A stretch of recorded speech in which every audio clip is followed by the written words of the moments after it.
Cowboys versus Lions, man. So Cowboys just coming off their win, going in there late, throwing a touchdown pass after CeeDee Lamb was pissed off at Dak Prescott pretty much the whole game. Does anybody really know what he said? Is it subpar pass? That was going to be a What the Fuchs clip, but I was like, I have no idea what he says. It looked like he said subpar pass, subpar Dak. And then somebody else on Twitter said something else that he probably could have said this. Who knows? I just know that like he was being facetious and it was hilarious. You know, Dowdle came in. He's definitely have taken the reins at running back for them. He's definitely taken over a running back one. Their defense has got injuries all over the place, not having their two best edge rushers in the game right now. The secondary does not look the same. So really, Dak and CD and Dowdle have to. You know, Jalen Tolbert, he stepped up. Jalen Tolbert too, especially after, and this is no joke, after spraining his nuts and then getting the game-winning touchdown. Jump ball for jump ball. I got you. Is that what he said? Who knows what CD said? He was being facetious though, and it was hilarious. And then you look on the other side of that. The Lions came off a game where Jared Goff did not muff a pass at all. He was perfect on the day. So they're coming off that win. David Montgomery, to me, is one of the best running backs that should be mentioned. He's teetering on the brink of being top 5, and it's hilarious because a lot of people, and that might be an overreaction, but having why am I drawing a blank on his name? The other running back from the Lions. Oh, Jahmyr Gibbs. Jahmyr Gibbs. Having Jahmyr Gibbs on your team. I thought you were selling David Montgomery. I thought you were going to talk about his time in Chicago. So I was just like, No. He used to get hurt a lot in Chicago. Yeah, that's what I thought you were going with. It was like, it's crazy how he used to get hurt a lot in Chicago, but now he's like a top 5 running back. Yeah. Well, having Jahmyr Gibbs on your team, a lot of people thought that he was going to take the reins from there on out. But David Montgomery gets you like 5 to 6 yards a carry. He's constantly getting first downs. He's good at a lot of stuff. And it's great having 2 running backs that are good at both ways on the ball, not only running, but catching out of the backfield just as good. And they're keeping each other healthy, which is important. He wasn't getting that a lot when he was with the Bears. And I think Jahmyr knows what his spot is, and he knows that his time is going to be coming probably later on in his career. But right now they're winning. A lot of those guys on the wide receiver front are stepping up. It's not just the Amon-Ra St. Brown show, which is kind of great. JMO's like actually, you know, Jameson Williams has proven me wrong, and I love to see that the fact that he's stepping up. Sam Laporta is looking every bit of like one of the best tight ends in the league, if not the best in some aspects of his game. Again?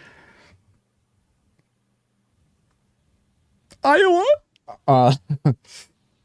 But in all regards, the defense, man, a guy that I wasn't that high on, and Aiden Hutchinson comes out of nowhere, leads the league in sacks right now. I know Terrion Arnold is getting flagged a lot, but I think he's learning every single week too. Brian Branch is trying to get back healthy. We were very high on him. That was one that we, boom, hit right on the head. He's been exceptional. Wasn't the consensus that he was our number 1 player in the draft that year? I'm trying to think if there was anybody else. Ooh, that's a great question. I think Brian Branch was our number 1 overall. I think the consensus was Brian Branch was our number 1. I don't think there was. And he made an impact day 1 when he in his first game. I remember that. Didn't he take like a pick 6 to the house? Yeah. Well, that's what a pick 6 is, Dante, dumbass. This is why they say our evaluations suck. Yeah. Oh my God. Anyways, when it really came down to it, 2 teams that have a 3-win record. Lions only have 1 loss, and I think they're going to just continue to roll. As long as they stay healthy the whole season, and those guys like Aiden Hutchinson continuously steps in and does his job. Terrion Arnold improves on his game.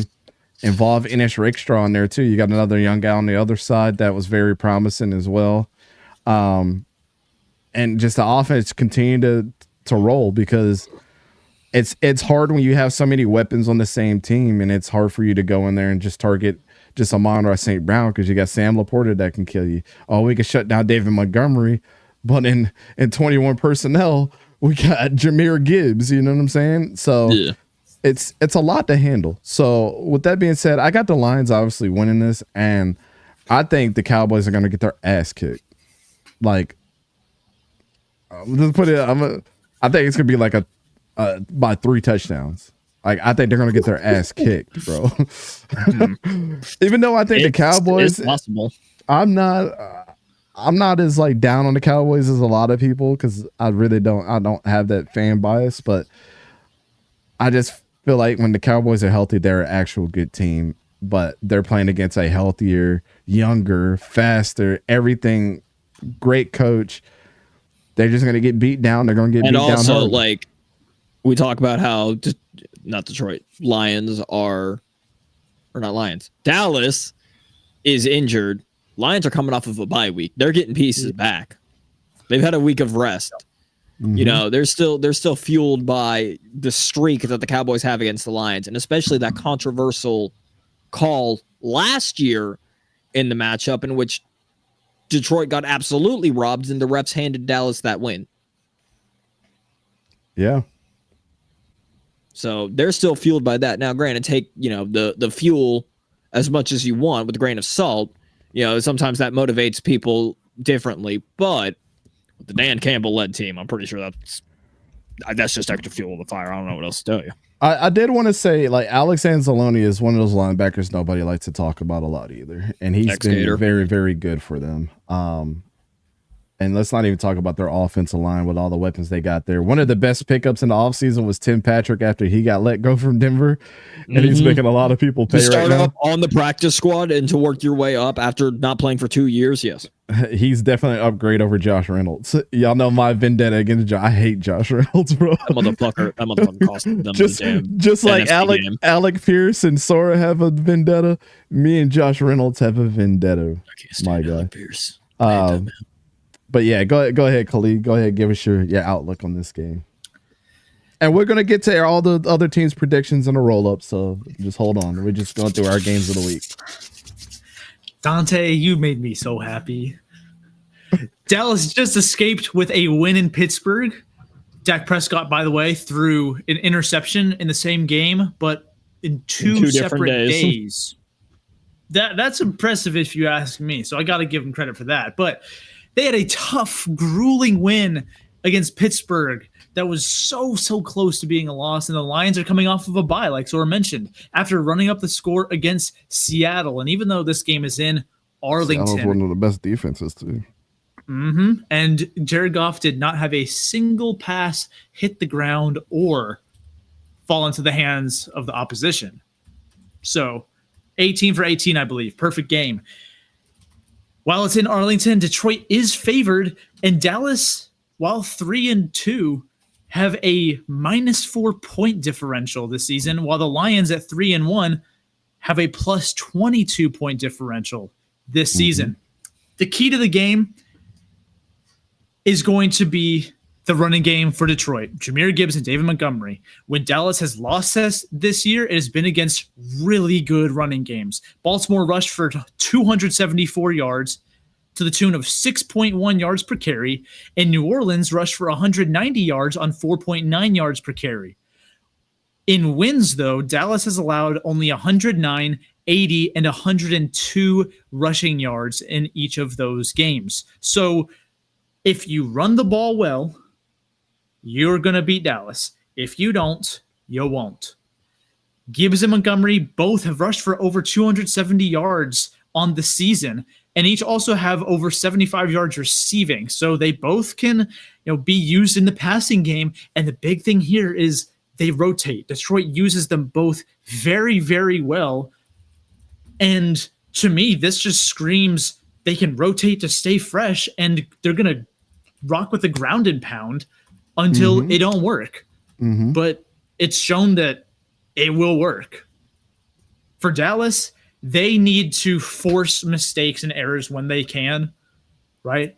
That's probably going to start with Eric Kendricks and DeMarvion Overshown. So whether they're used in blitz packages or they're just there to mess up that running game, which they haven't been able to do it yet. But if they can force Jared Goff to make mistakes, the Cowboys are going to give themselves a chance. The problem is, I don't see them stopping Montgomery and Gibbs. I think Detroit's going to run all over them. Give me Detroit. I also think it's not going to be close. Detroit's going to win this one. There's going to be no doubt about It's gonna the be an outcome. ass beating. Yeah. Yeah. They're gonna pull out the belt. Yeah, I mean, it's a clean sweep for Detroit here. I mean, again, kind of like how we already mentioned, we've got David Montgomery, who is arguably top 5 running back right now. You look on the what is happening? Okay, you look at the behind him with Jahmyr Gibbs, which I wanted to bring up because I know you mentioned earlier, Dante, of maybe in like 2 to 3 years, I think Gibbs and Montgomery like alternating is actually like saving Gibbs' longevity in the NFL. Hell yeah. Running. Well, yeah, but like that's running what I'm saying. backs, They're keeping each other all- healthy for sure. Exactly, yeah. So I think that's going to be a bonus. Lions are coming off of a bye week. Before that game, Jared Goff did not throw a single incomplete pass. You've got Jameson Williams stepping up, Sam Laporta, top 5 tight end in second year. Mm-hmm. Jared Goff, still top 5 quarterback. Amon-Ra St. Brown, top wide receiver. It's just the Lions coming off of the win that they had before the bye week and then getting a week of rest, being healthy, versus the Cowboys who have escaped the Steelers, escaped the Giants in back-to-back weeks. Back. And they're injured. They're riddled right now. Granted, they're saying, yes, Deron Bland, he may come back. It's a long shot, though. It's not worth it. It's not worth it to play him at this point, especially this week. Give him maybe next week, if not a couple more weeks, but definitely not this week. I got the Lions. I don't think it's going to be pretty. I can agree with by 3 touchdowns. I think it's going to be like with what the Saints did to the Cowboys. Yeah, it's gonna be an ass kicking, man. What y'all think in the comments, man? Put who y'all think is going to win this matchup. We would love to hear it. I think, like we already said across the board, we think this is gonna be an ass kicking.